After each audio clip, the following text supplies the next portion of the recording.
ಯಾರಿಗೆ ಈ ಥರ ಆಗಿರ್ತದೆ ಹಿಂಗೆ ಬರ್ತಾವನ್ನ ಕೇಳೋ ಸರಿನಾ. ಅವಾಗ ಅದು ನಿಮ್ಗೆ ಇರ್ತದೋ ಮಾಡೋ ನಿಮಗೆ ತಲೆ ಕೆಡಿಸ್ತೀನಿ, ನಿಮ್ಗೆ ಏನು ಬಂದು ಮಾಡಿಕೊಡ್ತೀನಿ ತಲೆ ಕೆಡಿಸ್ಕೊಂಡು ಅದಕ್ಕೆ ಯಾಕೆ ತಲೆ ಕೆಡಿಸ್ಕೊಂಡೆ. ಹಾಂ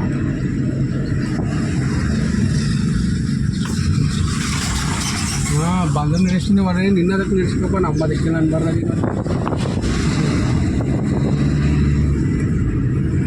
ಅವ ನೀನು ನಿನ್ನ ದಿನ ಅವನಳ್ಳಿ ಜೊತೆ ಫೈಟ್ ಬಿದ್ದದಕ್ಕೆ ನಮ್ಮ ಕರ್ಕೊಂಬಂದಿರೋದಕ್ಕೆ ನೀನು ಯಾಕೆ ನನಗೆ ನನಗೆ ಹಳ್ಳಿ ನಿನಗೆ ಖುಷಿ ಹೋಗ್ಬಿಟ್ಟಿಪ್ಪ ಯಾಕೆ ಇವತ್ತು ಬಂದಿರೋದು ರೀಸನ್ ಹೇಳ್ಬಿಡ್ತೀನಿ ನಾನು. ಅದಕ್ಕೆ ನಿನ್ನ ನೀನು ಬೈನಿಲ್ವ ನೀನು ಅದಕ್ಕೆ ಅಮ್ಮ ಅಲ್ಲಿ ಯಾವಳಮ್ಮ ಪಕ್ಕದ ಜಮೀನಮ್ಮ